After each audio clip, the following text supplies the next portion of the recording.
She would remember it later as the night everything changed. But in the moment, in the rose-scented garden with her heart lodged somewhere near her throat and her husband's eyes scanning the crowd, she was thinking about only one thing: survive. She grabbed the arm of the nearest man without looking at his face. She did not have time for faces. She had time only for the desperate, humiliating words she needed to say before Edmund Calloway's gaze reached her corner of the garden. Please, pretend you know me, just for tonight. The man went very still. She finally looked at him, and the first coherent thought she had in that entire awful evening was, why is a man this beautiful standing alone in a garden? The second thought came half a second later, as his grey eyes settled on her with an attention that felt almost physical. He is going to say no. He did not say no. He offered her his arm. And the night, and everything after it, began. What she did not know in that moment was that the man whose arm she had taken was Caspian Northwood, the Duke of Westhaven, that he had been watching her across the garden for 20 minutes before she reached for him, that the name she was about to give him, Ivy Voss, was a name he already knew, a name tied to a document he had been searching for across 3 years of quiet, furious work. She did not know that she was, to him, a suspect. She did not know that by the end of that night he would be certain she was not, and she could not have known, no one could have known, that the strange, desperate bargain struck in a rose garden on a Tuesday in June would end with justice and fire and a man standing in September light saying words he had never said to anyone. But we are getting ahead of ourselves. The story begins in the garden. If this is your first time here, welcome home. This channel is for the readers who stay up too late, who feel things too deeply, and who have never once met a slow burn romance they didn't finish in a single sitting. Subscribe now so you never miss a story, and leave a comment. Who are you already rooting for? Now, settle in. We have a long, beautiful road ahead. London in the summer of 1882 smelled of coal smoke and ambition, of fresh roses and old money. And Ivy Voss had learned, in 8 months of careful hiding, to move through it like something that did not quite exist. She had been practicing invisibility since January, since the night she had slipped out of Calloway House in the grey hour before dawn, wearing her plainest dress and carrying nothing but a small leather satchel, a borrowed name, and the absolute certainty that if she stayed one more night under that roof, she would not survive the season. The escape had not been dramatic. That was the part she could never explain to anyone, and she had explained it to no one, which helped. No shouting, no chase, no cinematic triumph, only the soft click of a latch, the cold air of an empty street, and the sound of her own breathing, loud and alive, proof of something she had begun to doubt. 8 months later, she stood in Lord Pembroke's garden in a borrowed silk gown, with a false name on her lips and a careful smile that revealed nothing. Agnes, her friend, her protector, the widow who had taken her in without a single inconvenient question, had secured the invitation. The plan was simple: be seen by no one who mattered, gather what gossip she could about whether Edmund Calloway had given up searching, and leave before the champagne was poured. She had been at the party for 47 minutes. She counted them. Counting was how she managed fear, by turning time into something measurable and controllable. When she saw him, Edmund Calloway, Baron of Ashgrove, her husband, he stood at the far end of the rose garden, golden-haired and smiling, performing the role of charming widower with the same ease he performed everything. He had told their social circle she had died of fever. She had read the notice herself. In a newspaper, Agnes had brought with the expression of someone delivering a diagnosis. It had been oddly clarifying to read your own death notice, to understand finally and completely how little you had ever been real to him, only useful, and now, inconveniently, absent. She had perhaps 15 seconds before his slow, systematic gaze reached her corner of the garden. She turned and walked directly into the chest of a man who did not stumble, which told her immediately that whatever she had walked into was immovable. "I beg your pardon," she said, and looked up. He was tall, exceptionally so. Dark hair, worn slightly long, eyes the colour of the sky before a storm, grey, full of information, impossible to read. He wore a black coat of unmistakable quality and the expression of a man who had never once been apologised to and wasn't entirely sure what to do with it. "The fault was mine," he said. His voice was low, the kind that carried without trying. She had approximately 10 seconds. She said the words before she had fully decided to say them. "Please, pretend you know me. Just for tonight." The silence that followed lasted 2 heartbeats. He did not look alarmed, did not look amused. He looked, she would think about this word for days afterward, decided, as though some interior question had just received its answer. He offered her his arm. "Shall we take a turn about the garden, miss?" He left it open, waiting. She accepted the arm before she accepted the invitation. Voss, Ivy Voss. "Northwood," he said, just the name. No title, no elaboration. She didn't ask. She was too busy not looking at Edmund, which required all of her available attention. They walked. He matched his stride to hers without being asked. Edmund's gaze swept past them, settled elsewhere. She exhaled. "You didn't ask why," she said, when they had put enough distance between themselves and the danger. "No," he agreed. Most people would have asked why. He considered this as though it were a genuinely interesting observation. Most people are not particularly useful in a crisis. She almost laughed. She stopped herself, but only just. They circled the garden. He spoke when spoken to, and was silent when silence served better, which was more often than she expected. When a baronet's nephew threatened to trap them in a story about fox hunting with no evident ending, Northwood placed one hand at the small of her back, barely there, barely anything, and said they had promised Lady Ashford a word. When they were clear of him, she looked up. "There is no Lady Ashford here. We have decided between ourselves that we have fulfilled the promise," he said. "That is sufficient. That is an extremely creative interpretation of honesty." "Thank you," he said, without a trace of irony. And she gave up trying to determine whether he was funny or simply strange, and decided the answer was probably both. When the danger had fully passed, Edmund retreated to the far terrace, the light sliding gold toward evening. She stopped walking. "You can go," she said.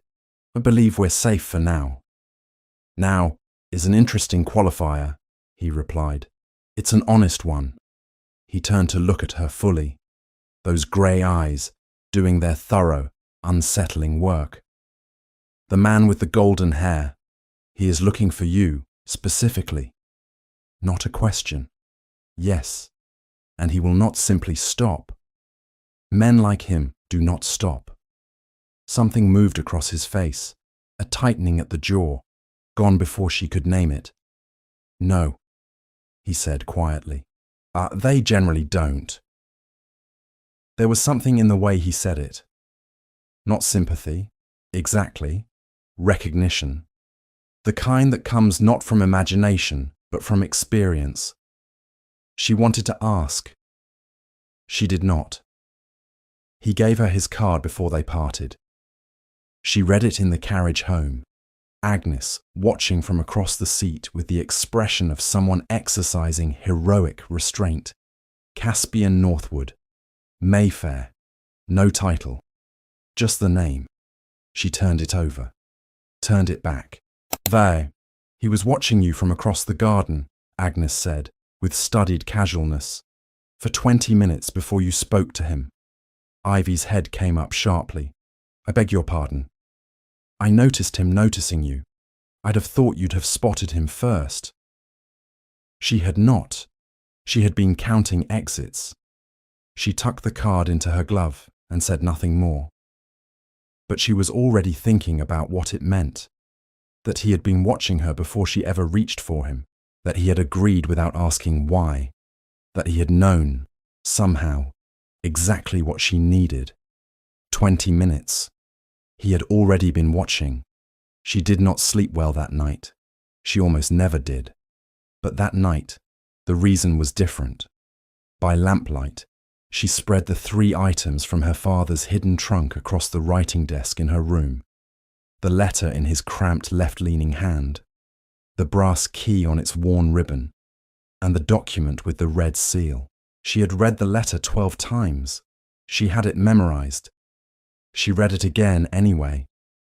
My dearest Ivy, if you are reading this, I have failed to protect you as I intended. I am sorry for that more than I can say. The key opens a lockbox at Coutts Bank, registered in your true name, not your married name, which was never really yours. Inside you will find the deed to Aldenmore, which is yours by right of inheritance from your grandmother's estate. I signed it into a trust to keep it from the man I was foolish enough to call a friend. The document with the red seal is proof of what he did, not to me, to another family, a good family, destroyed by the same hands that reached for ours. They deserve justice. I pray someone is still willing to seek it. Be careful, my love. Calloway smiles when he is most dangerous. Your father. She set the letter down and picked up the document. Dense legal language, faded ink, 2 names in the arrangement. Her father's, and another. A name she had seen before on grand buildings and brass plaques. The late Lord Arthur Northwood. She looked at the card still tucked in her glove. Caspian Northwood. She sat for a long time and let herself understand what she was looking at. Not coincidence. Not chance. A thread that ran from her father's hidden trunk to a falsified trial, to a dead man in a prison cell, and from that cell, across 22 years of silence, to a man in a garden who had been watching her before she ever spoke to him. He knew, or he was looking. Either way, he had not been there by accident. She found paper, dipped her pen, 3 lines, sealed without her name. Old habits died hard. I believe we have more in common than one garden party. If you are willing to speak plainly, I am willing to listen. If not, then I suggest we agree to know nothing of each other. She gave it to Agnes's footman before dawn. The reply came before noon, in an upright, measured hand, with no wasted movement. Thursday, 3 o'clock, Northwood House, Mayfair. Come through the east gate. She read it twice. Then she looked at Agnes, who had been pretending to read the same page of a novel for 40 minutes. Ah, not a word, Ivy said.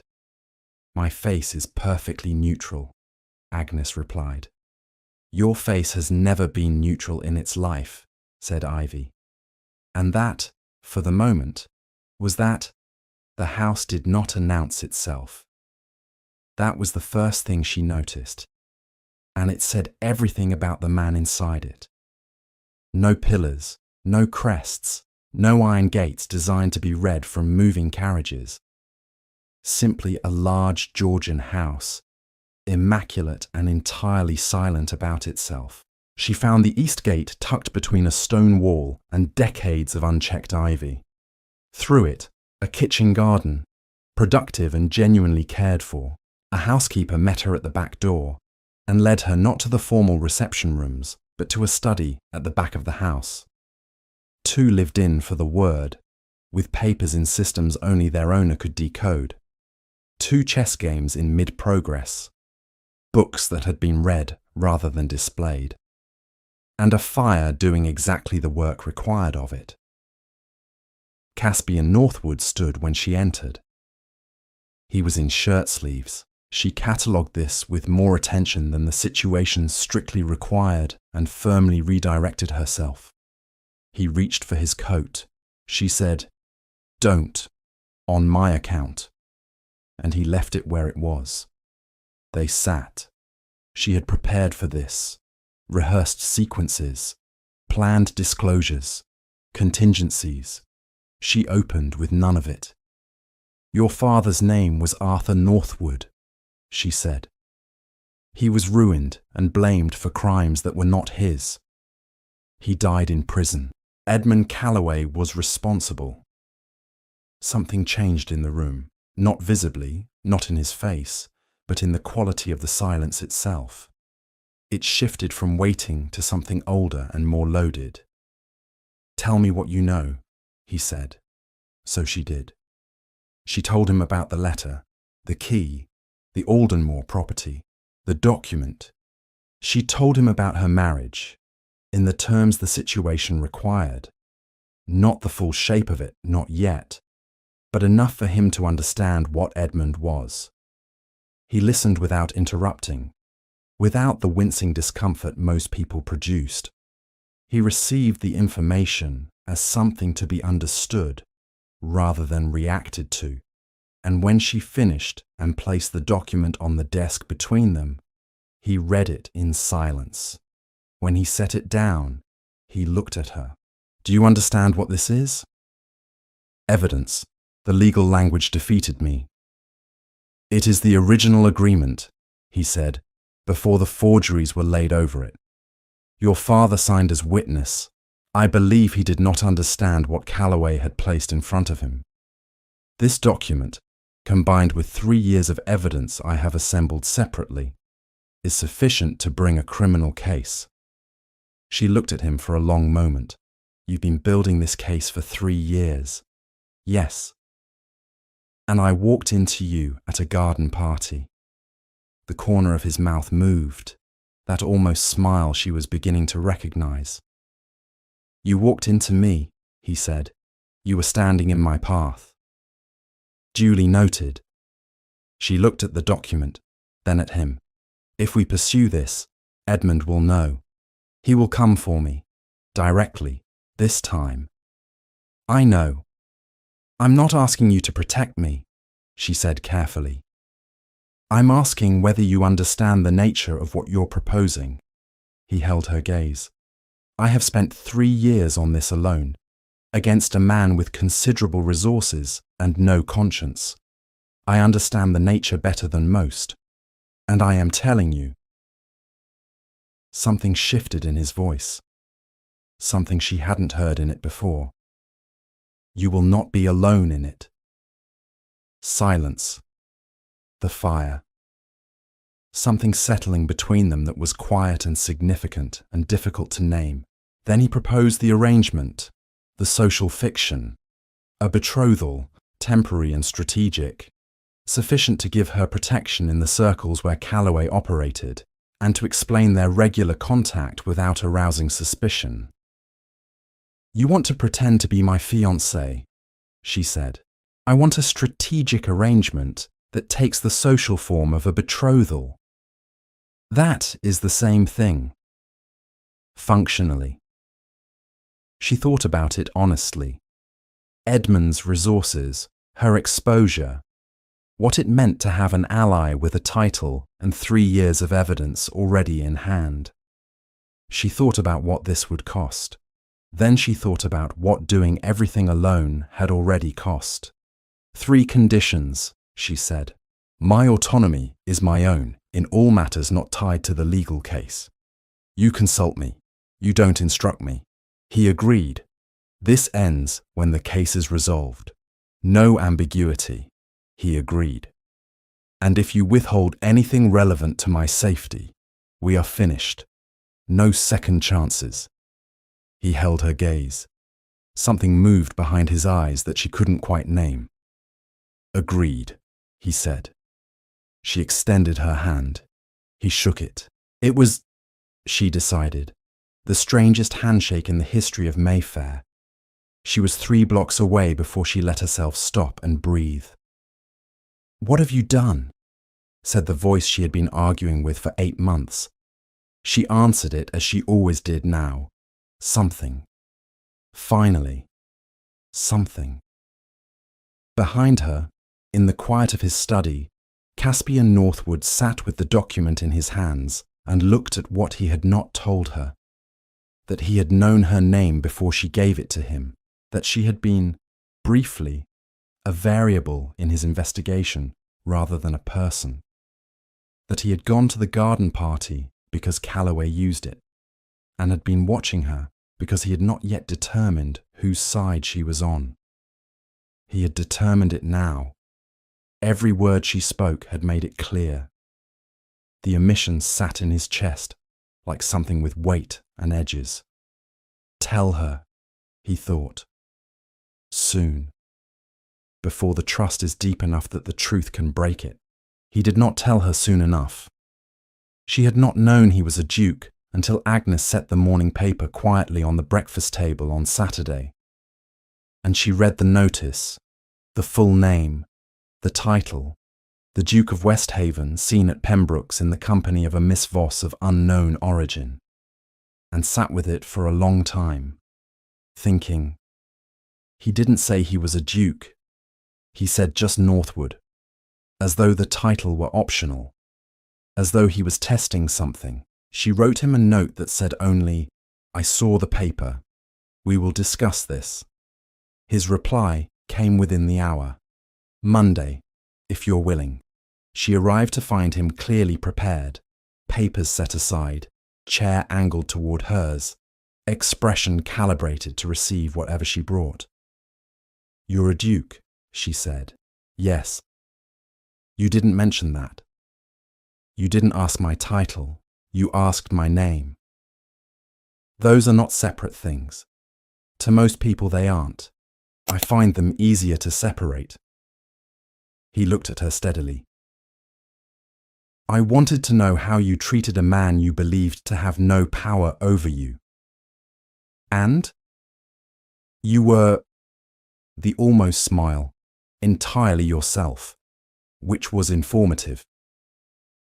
She decided she didn't know whether to be flattered or annoyed, and settled on a third option, filing it away and moving on. The dinner was at Viscount Alderton's, 30 guests, several known to move in Calloway's circles, which made it ideal. Agnes had chosen the gown, deep wine red, the colour of a woman who has decided something. Caspian arrived at 7. He saw her at the top of the stairs and went very still. She stored that away somewhere she intended to examine later. He was, she discovered over the next 3 hours, remarkably good at this, not with performative warmth or theatrical devotion, but with the specific attentiveness of a man who paid very close attention to the person beside him. He refilled her water before she reached for it. He steered conversation away from topics that flickered discomfort across her face. When the wife of one of Calloway's associates asked with glittering eyes how the couple had met, he placed his hand briefly over hers on the table, and she answered steadily that it had been a garden party, which had the virtue of being entirely true. And then Edmund Calloway walked in. He entered from the far end of the room, late so, with the easy smile of a man who had never been made to wait for anything. She felt Caspian's hand cover hers under the table before she was fully aware she had gone still. Not a public gesture, private, hidden, steady. Pressure that said, I know, I see, I'm here, she breathed. Edmund worked the room clockwise and eventually arrived at their end of the table. His eyes moved from her face to Caspian's with the measured calm of a man concealing his surprises. Northwood, he said warmly. I didn't know you'd return to society. Calloway, Caspian replied, with a pleasantness so complete it was indistinguishable from warmth. There was sufficient reason this season. Edmund's gaze moved to Ivy.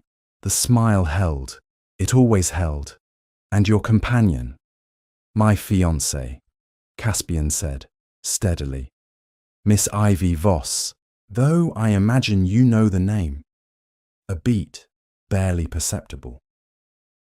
Edmund's smile measured the distance between what he wanted to do and what he could afford to do in a room of 30 people, and found, as he always found, that the room won. Congratulations, he said. You're a fortunate man. I know, Caspian said, quietly, and not to Edmund. 2 words. She felt them land somewhere she was not ready to acknowledge. Edmund moved on. The dinner continued. She did not look at Caspian for several minutes, needing those minutes to reassemble herself. When she did, he was speaking to Alderton about something political, expression neutral and attentive, but beneath the table, his hand had not moved. She turned her hand over and pressed her fingers briefly against his. He did not look at her, but his hand closed around hers, once, before releasing. That was the moment, though she would not name it for several more days, that Ivy Voss began to understand she was in trouble of an entirely different kind than the one she had started with. The case was moving. Fowler had been engaged.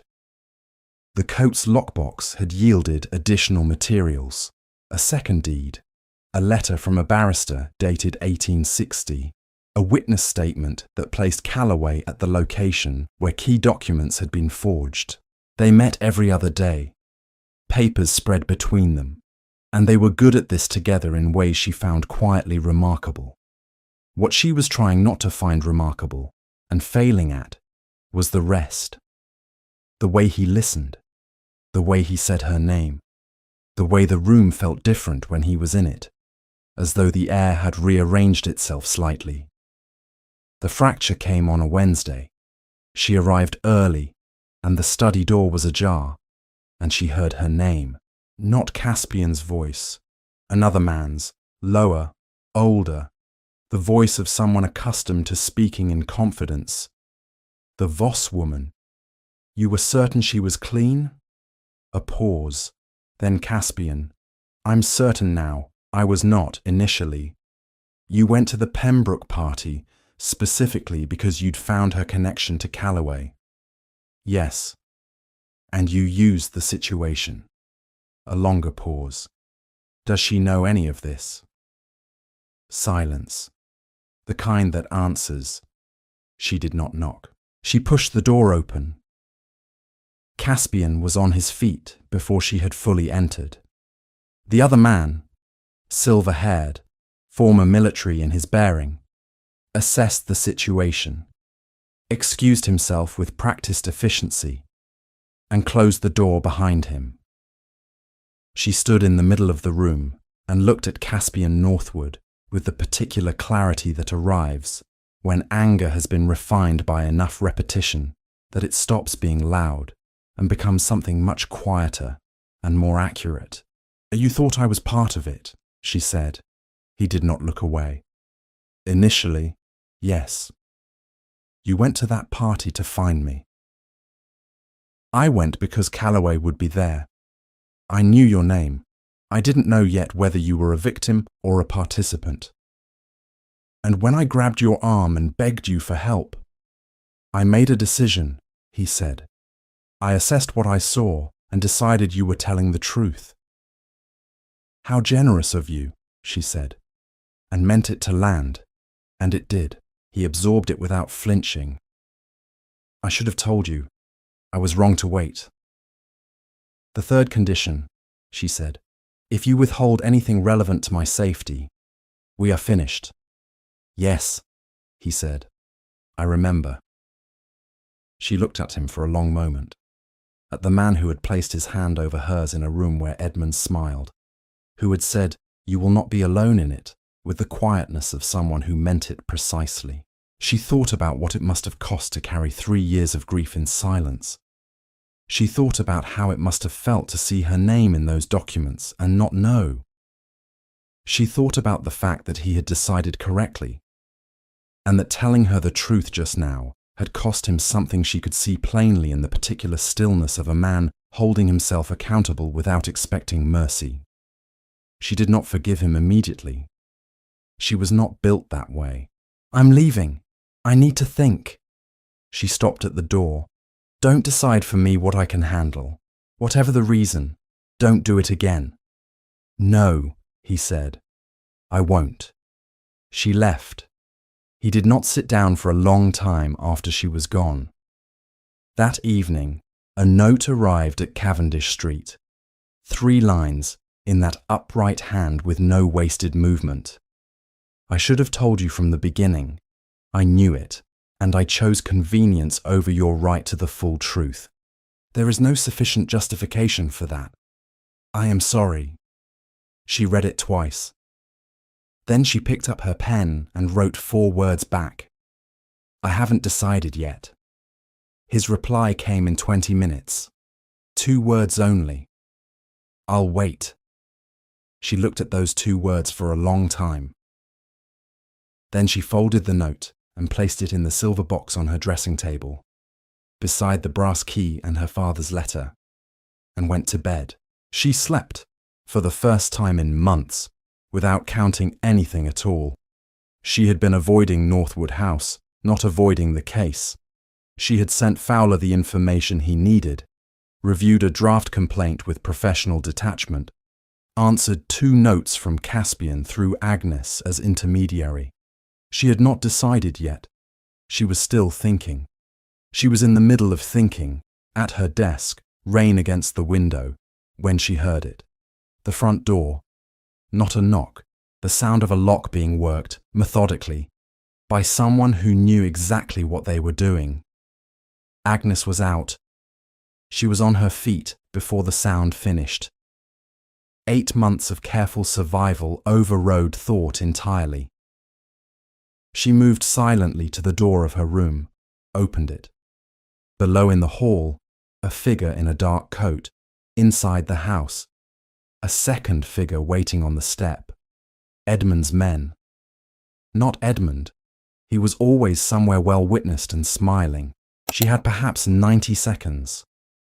She went to the window, 2nd floor, the kitchen roof below, and went down the way women who have been afraid for long enough practice every possible exit, because you never know which door you will need until you need it. She did not run. Running drew eyes. She walked to Mayfair with the fast, purposeful stride of someone with somewhere to be, which was, for the first time in a long time, entirely true. She was soaked through when she reached the east gate. She pushed through without thinking, through the kitchen garden and the back door, past the housekeeper who stepped aside immediately, as though she had been briefed for precisely this eventuality. Caspian was in the study. He stood the moment she entered. He took one look at her, soaked, controlled, operating past her own fear, and asked no unnecessary questions. "What happened?" he said. Not a question. A prompt. His men were in the house. "Agnes is out. I came here." He was already moving. To the door. Voice low. The housekeeper appearing and receiving instructions. Then he came back. He stood in front of her and for a moment did nothing, simply looked at her with those grey eyes that always saw more than they gave away. Then he said, "You're safe here." 3 words. She had heard them before from other people, and they had always felt like a promise that couldn't be kept. He said them like a fact. She sat down. He poured something from the decanter without comment and placed it near her, then sat in his chair, the one that had become, over these past weeks, simply his.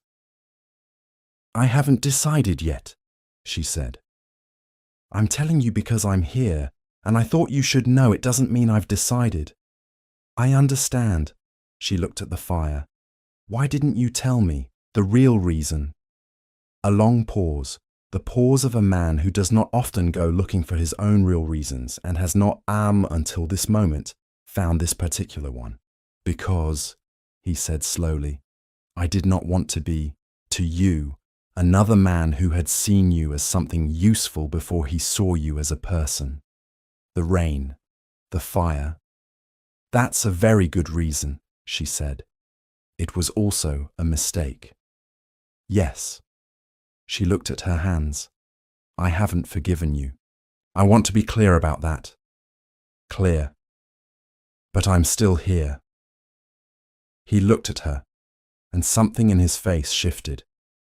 Not the almost smile, something earlier than that, something more unguarded. I know, he said. I'm glad of it.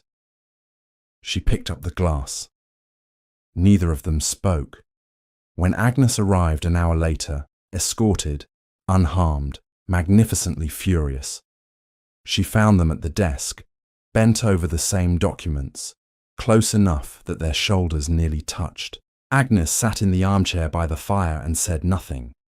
Her eyebrows, however, were extremely expressive. The case was filed on a Tuesday morning. Fowler told them quietly in the corridor outside the clerk's office that it was among the most complete cases he had seen in 30 years of practice. The original agreement, the forged documents and the originals beside them, 3 witness testimonies, the financial ledgers, the barrister's letter, and one item Edmund Calloway had not known existed, because he had been so certain that Edward Voss was a man who kept nothing and told no one.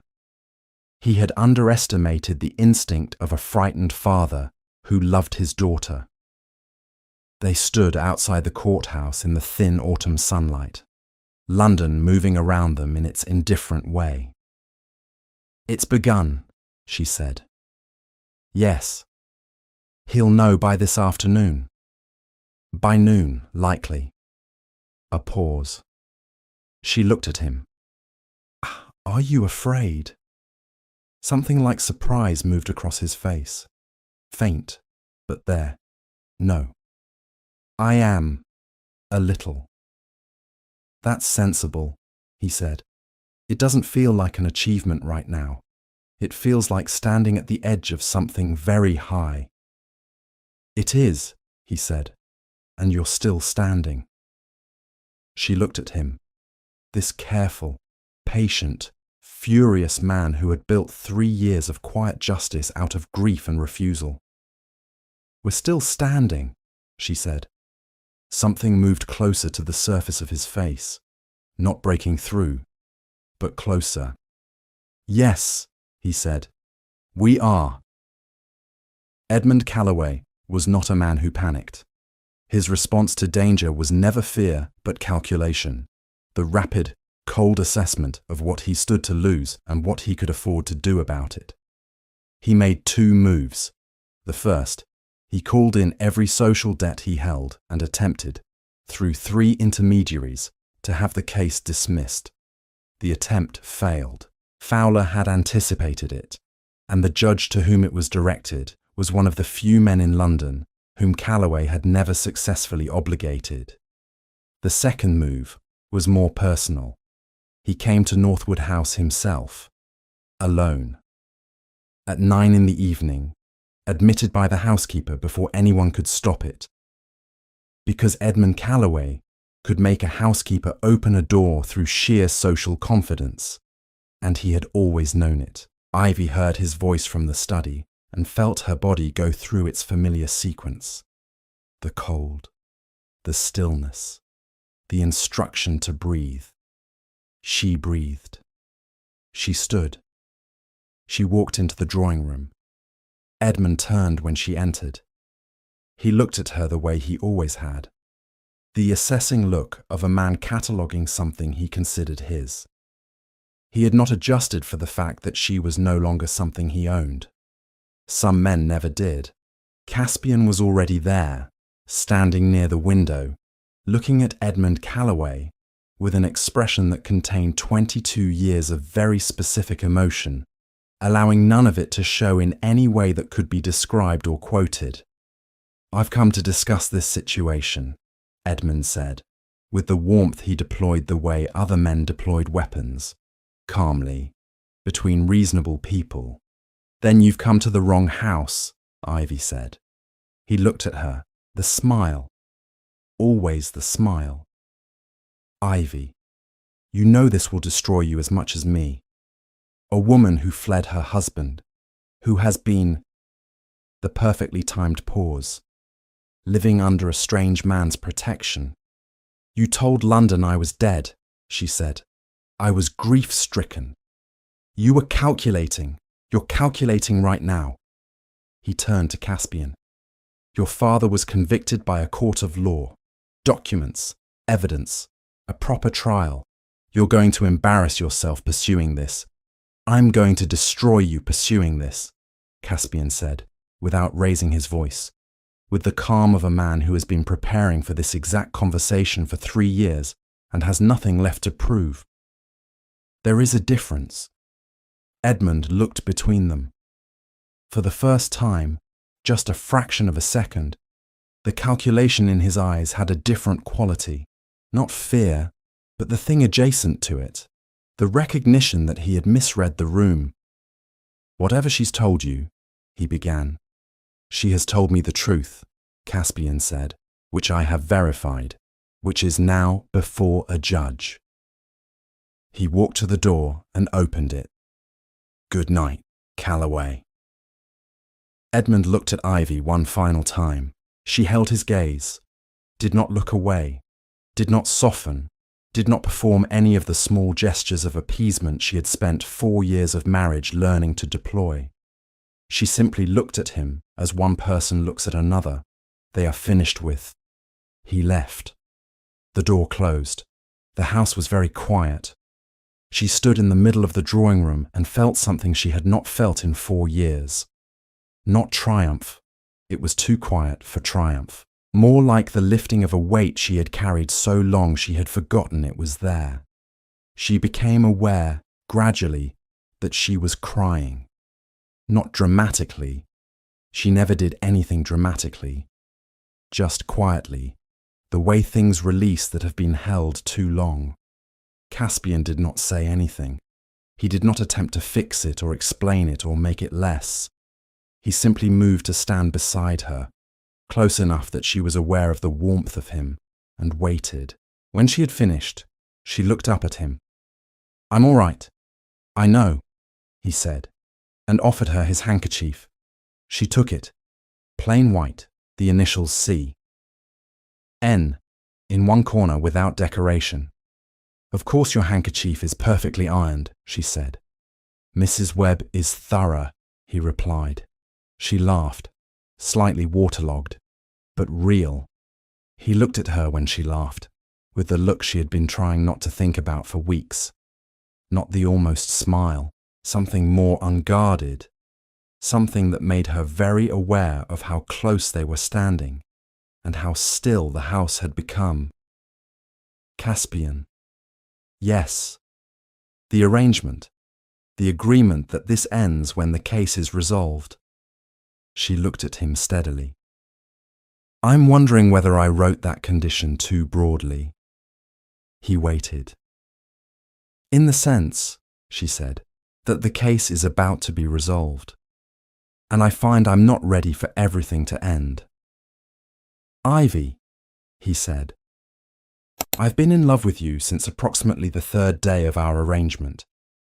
I have been trying to determine the appropriate moment to say so for 2 months. I have concluded there is no appropriate moment and I am simply going to say it." She looked at him. "The 3rd day. You told me I looked at everything like I was filing it. No one had ever said that to me before. And that made you fall in love with me." "It was a contributing factor," he said. She turned to face him fully. "I have been trying not to want this," she said, choosing honesty over elegance as she always did. "Because wanting things has historically been expensive for me. and I have failed, which is, for the record, entirely your fault. I accept responsibility. You should. He raised one hand, slowly, with the deliberateness he brought to everything, and touched her face. Just his fingers against her cheek. Barely there. She leaned into it, infinitesimally, the way a person leans when they have been braced against everything for too long. I haven't forgiven you yet. I want that on the record, one final time. Understood. It's close, though. And then, finally, past the almost smile, past all the careful restraint of a man who had kept everything controlled for 22 years, a real one, small and private and entirely real. I can work with Close, he said. The estate was smaller than she had imagined. Her property now, properly transferred after the case concluded, and Calloway's legal architecture collapsed in the methodical, inevitable way that things built on lies eventually do. It sat in the Hertfordshire countryside under an autumn sky of pewter and old gold, rolling grounds, a working farm, a house that wanted attention but had good bones. She stood at the gate and looked at it for a long time.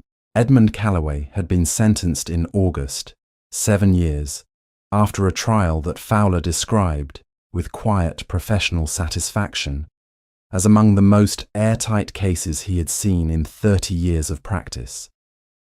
The name of Arthur Northwood had been formally cleared. The notice in the papers was brief, factual, entirely insufficient, and entirely real. She had read it aloud to Caspian in the study at Northwood House on the morning it was published. Without planning to, she had simply found herself reading it, and he had listened without moving, and when she finished, he had said nothing for a long moment. Then he had said thank you, just that, and she had understood everything it contained.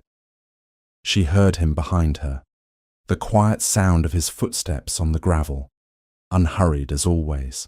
He came to stand beside her at the gate and looked at the house with the expression he wore when he was thinking something he had not yet decided to say. "It needs work," she said. "Most good things do," he replied. She looked at him sideways. He was looking at the house, but she had the impression, she often had this impression now, having given herself permission to pay attention, that he was aware of her in his peripheral vision with the same constant quiet attentiveness he brought to everything. "You realize this doesn't resolve anything between us," she said. "The case is over. The arrangement is technically concluded. We could go back to Mayfair, restore the estate by correspondence, attend the same events, be perfectly civilized about the whole thing." "Is that what you want?" he asked. She looked at the grounds going golden in the September light. At the life that was, for the first time she could remember, simply hers, uncontested, unencumbered, entirely her own. "No," she said. He turned to look at her fully, the full weight of those grey eyes on her face. "Ivy, I have been in love with you since approximately the 3rd day of our arrangement. I have concluded there is no appropriate moment to say so, and I am simply going to say it. You already said it." "I know," he said. "I wanted to say it here, at the beginning of something, rather than the end." She looked at the house, the grounds, the enormous, specific, entirely welcome task of what came next. Then she looked at him. "I have been trying not to want this," she said, choosing honesty over elegance as she always did, "because wanting things has historically been expensive for me, and I have failed at not wanting it, which remains, entirely, your fault. I accept responsibility. You should. He reached for her hand, slowly, with that deliberateness she had come to understand was not coldness, but care. The care of a man who had learned, very early, that the things worth having were worth handling with attention. She let him take it. "Is this a real engagement, then?" she asked. "Not a pretend one?" "If you'll have it," he said.